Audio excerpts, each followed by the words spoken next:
Hello साथीहरु, यो तपाईहरुकै अति प्रिय युट्युब च्यानल ज्ञान स्क्रिनमा म तपाईहरुकै डियरेस्ट नरेश कुमार राई यहाँहरुलाई हार्दिक स्वागत तथा अभिवादन टक्राउँदछु। र आज पनि तपाईहरुको समक्षमा यो एउटा कथा वाचन गरी तपाईहरुलाई नै सहयोग पुर्याउनको हेतु उपस्थिति भइसकेको छु। यतिखेर मैले मेरो हातमा समातिसकेको छु कक्षा 11 र 12 को नेपाली पुस्तिका कथा संग्रहलाई। र आज म तपाईहरुलाई वाचन गरी सुनाउन गइरहेको छु कथा माछाको मोल, जसको रचनाकार हुनुहुन्छ श्री शिवकुमार राईज्यू। आउनुहोस् यस समयलाई खेर नफालिकन छिटो छिटो यस कथालाई हामी वाचन गरी सुन्ने छौं। र यस कथालाई वाचन गर्नुभन्दा अगाडि तपाईहरुलाई म यो सानो निवेदन गर्न चाहन्छु, यदि तपाई यस च्यानलमा नयाँ हुनुहुन्छ भने सब्स्क्राइब गरिहाल्नुहोस् र छेउैमा रहेको बेल आइकनलाई पनि दबाउनु भुल्नु भएन भने अघिल्लो यस्तै किसिमको फरक भिडियो तपाईहरुले सहजै पाउन सक्नुहुनेछ। आउनुहोस् आजको विषयवस्तु सुरु गरौं। Subscribe to this channel and press the bell icon. माछाको मोल। दर्के पानी परेर भर्खरै रहेको थियो। दक्षिणको उतौलो हावाले सेतिँदै गएका बादलका मसिना टुक्राहरूलाई छातछुत गरेको थियो। बादल फाटेको ठाउँ-ठाउँमा पखालिएको नीलो आकाश देखिन्थ्यो। विद्वेषको कतै चिन्ह थिएन। एक पटक बाहुलाई भएपछि प्रकृति पनि चकमन्न थिई। खाली बादलको आँसुले पखालिएको खरखरे मात्र हुन गरी गर्जिरहेथ्यो। त्यो पहाड खोलाको गर्जन पहाडको चेपचाप भित्र पसेर प्रतिध्वनित हुन्थ्यो। छाप्रो बाहिर निस्केपछि रनी माझीले आँखी भाउमाथि दाहिने हात तेर्साएर आकाशतिर हेर्यो र फेरि त्यो बहुलाउँदो खोलोलाई एक पटक हेर्न लाग्यो। पुड्को खदिलो मानिस, औधी पुरानो कालो जिनको दौरा सुरुवाल लगाएको, तर 10 ठाउँ टाले पनि त्यस लुगालाई जुत्रु भन्नुपर्ने। धर्के कालै स्टोकोटमा पुरै दर्जन सेता टाँकको लहर, रङ उडिसकेको पुरानो खाडीको टोपी, पासुला माथिसम्म सुरुवाल सुर्काएको रने एक छाटको देखिन्थ्यो। रनेले निहालेर एक दुईचोटि त्यो बहुलाउँदो खोलाभित्र के हेर्यो कुनी, र पछिबाट हातमा एउटा सानो जाल लिएर त्यो खोलातिर लाग्यो। लेउले लिपिएका ढुङ्गामाथि बसेर यताउति हेर्न लाग्यो।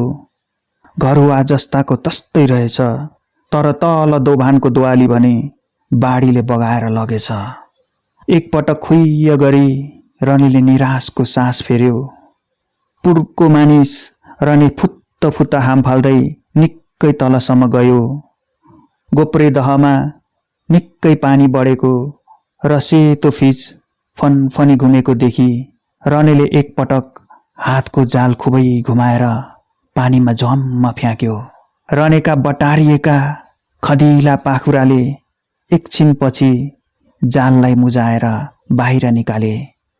रोडा बालुवा झारपात सँगसँगै सुहरिएर आएका 10-12 माछा बगरमा छटपटिन लागे। रनेको पेट पालन नै यस्तै थियो। रनेको बाबु पनि यस्तै जालहारी थियो। एक रात 10 वर्ष अघि नै साउनको भेलमा परेर मरेको थियो।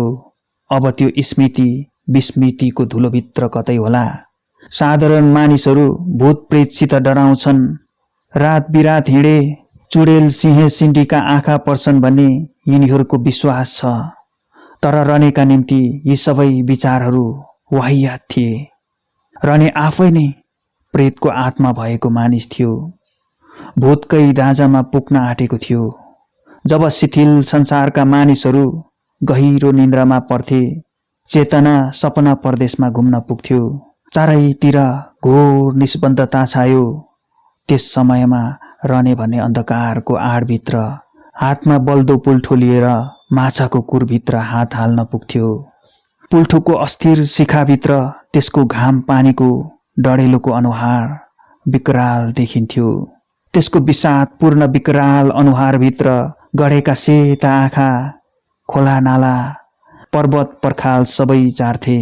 सायद यस्तो जिउँदो भूत देखेर खोलाका प्रेतहरू पनि झस्काउँदा होलान्।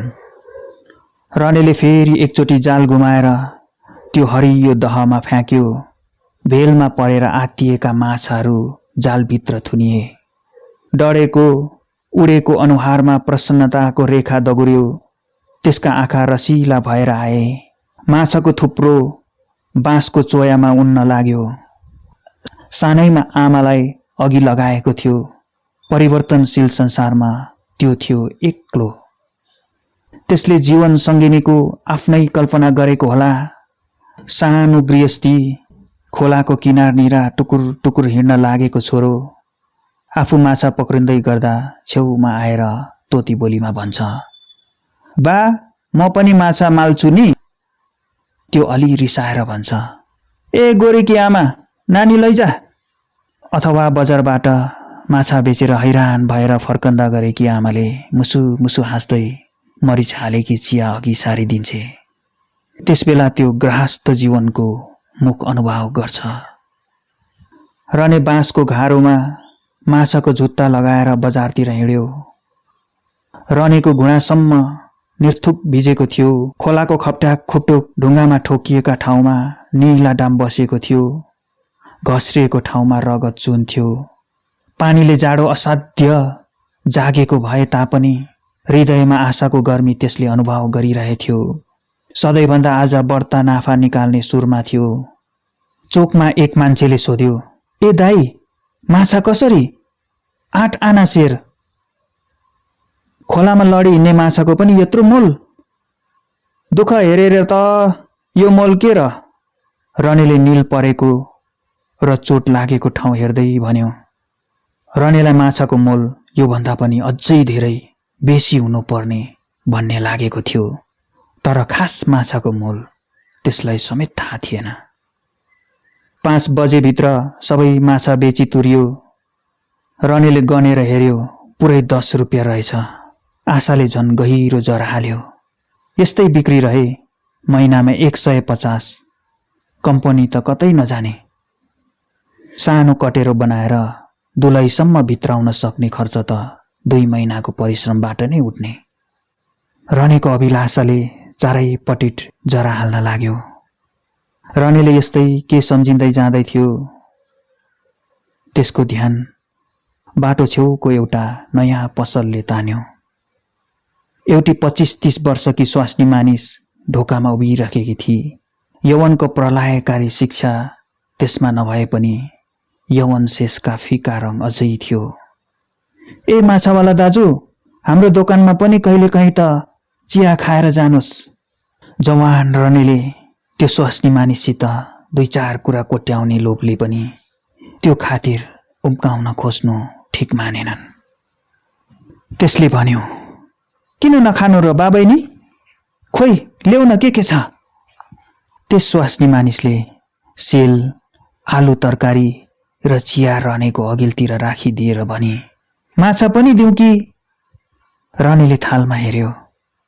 राता राता मसलामा भुटेका माछा, पटपटी फुटेका, हेर्दै खाउँ खाउँ लाग्ने। त्यसको जिब्रो रालमा डुब्यो। त्यसले सोध्यो, कसरी? 2 आना गोटा। एउटा माछाको टुक्राको मोल। त्यो एकचोटि अतालियो अनुमान टुङ्गो नलाग्नले।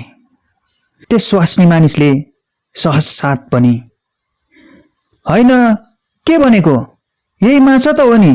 होटेलमा पुग्न साथ 8 आना टुक्रा भइहाल्छ। 2 आना अनि कसरी बेसी भयो र? रनेले सम्झ्यो, ठिकै हो, माछाको मोल ज्यास्तै हुनुपर्ने। म साँच्चै कम्ती दाममा बेच्न लागिरहेछु। तरै पनि ती दुवै पार्खीले माछाको खास मोल चिन्न सकेका थिएनन्। फेरि त्यही ध्यान खोला किनारामा सानो कटेरो अनि जीवन सङ्गिनी। रनेले आकस्मत त्यस स्वास्नी मानिसलाई एकपटक हेर्यो। हृदयको ढुकढुकी एकछिन त्यसलाई सेलाए जस्तो लाग्यो। अनि फेरि ठुलो आवाजले बुलुक बुलुक गर्न लाग्यो। त्यसका विचारहरू एकछिनका निम्ति विशृङ्खल जस्ता भए। त्यसले सोध्यो, तिम्रो लोग्ने कहाँ छ नि? त्यस स्वास्नी मानिसले सहज साथ भने, पहिला अघि लगाइहाले, सासू ससुराहरू छन् बजारमा। ससुरा त माया गर्छन्, तर सासु छ बित्यास्की। मलाई फुट्टेको आँखाले हेर्दिनन् र म छुट्टिएर आएकी। यो शेष वाक्यले त्यसको कचमचिएको आशा झन् रमरमिएर उठ्यो। त्यसले विचार गर्यो, बिदुई भएर के, आखिरी तरुणी नै छे, फेरि बिदुई हुनाले मलाई माया गर्ली। अब एउटा सानो कटेरो बनाउने पैसा मात्र जगेरा गर्नु पर्यो। बिदा भएर हिँड्ने बेलामा बिदुईले भनी, दाजु फेरि फेरि आउँदै गर्नुहोस् है, नमरी बाँचे कालले साँचे फेरि भेट्दै गरौँला। रने दङ्ग पर्यो। खोला आइपुग्दा 7 बजिसकेको थियो। आज त्यसको शरीरमा फुर्ती छ, हृदयमा उल्लास। त्यसको तरुण प्राण त्यसै छल्किरहेछ। फेरि साउनको त्यही अधेरी रात। नक्षत्रादि कुन लोकमा गएर भासिए होलान्। आकाश मेघाच्छन् छ। बादलको रुन्चे अनुहारबाट आँसु खसल्ला खसल्ला जस्तो छ। मेघले भीमनाद गर्यो। त्यो आवाज चारैतिरका पर्वत श्रृङ्खलामा ठोकिएर प्रतिध्वनि भयो। खोलो हेरेर ध्वनिसित बगेको बगेकै छ। रने बल्दो पुल्ठो लिएर खोलातिर लाग्यो। फेरि मेघ गर्जियो। कहिले नडराउने रने पनि एकचोटि झसङ्ग भयो। बिजुलीको झिल्कामा त्यसले अघिको मृत पिताको स्मृति अनुहार सम्झ्यो। तर त्यसलाई त्यो खाली स्मृतिको छल लाग्यो। खोला नपस भने झैँ गरी मेघ गर्जियो। तर त्यो किन सुन्थ्यो? आजभन्दा दोब्बर पैसा कमाउला र मनले हाँकेको ताकेको कुरा पुर्याउला भन्ने एकमात्र अठोट विचार थियो। फेरि रनेले गोप्रे दहमा गएर जाल झम्म फाल्यो। पुल्ठोको उज्यालोले माछाहरू लट्टिएका थिए। 25-30 कत्ले असला बुदुना जालमा परे। आज रने कुरमा हात हाल्छ, त्यहाँ पनि माछा नै छन्।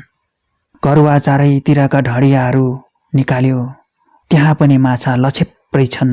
रनेलाई न भोक छ न त निन्द। त्यसको आशामा पखेटा लागेको थियो। त्यसलाई शारीरिक परिश्रमको वास्ता नै थिएनन्। पश्चिम दिशामा कालो मेघ उठ्यो। पहाडको टाकुरामाथिबाट ठुलो स्वरले हुनुन आएर भेल उर्लिएर आयो। त्यही भेल सँगसँगै यमराज पनि हेलिँदै आउँदैछ भन्ने रनेलाई के थाहा। ढुङ्गाको पर्खालमाथि बाढी आएको आवाज सुनेर रने बगरका माछा जम्मा गर्न लागेको थियो। भेलको पुच्छरले सोहोरेर लग्यो। रनेलाई आफूले यस्तो परिश्रम गरेर पक्रेको माछा बगेर जाँदा साह्रै दुःख लाग्यो। तर माछासँगै आफै पनि सोरिएको त्यसलाई थाहा भएन। भेलमा बग्दै गएको मुखबाट निस्क्यो, यत्रो माछाको मोल। पुरै वाक्य शेष नभई त्यो पानीभित्र पुर्यो। सब शेष भए। रनेका आशा, अभिलाषा, आकांक्षाको जन्म त्यो गोप्रे दहमा भएथ्यो। मरण पनि त्यही स्थानमा भयो। त्यसपछि चारैतिर फेरि गम्भीर सुनसान थियो। रनेको जाल बालुवाभित्र अघि नै पुरिएको थियो। खाली पुल्ठोको शेष शिखाले रनेको प्रतीक्षा गरे जस्तो पल्याक पिलिक गरिरहेथ्यो। पहाडको चेपबाट चिसो बतास सुई सुइती बहिरहेको थियो।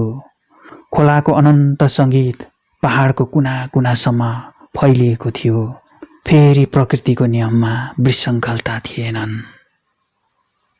कथा सकिएको छ।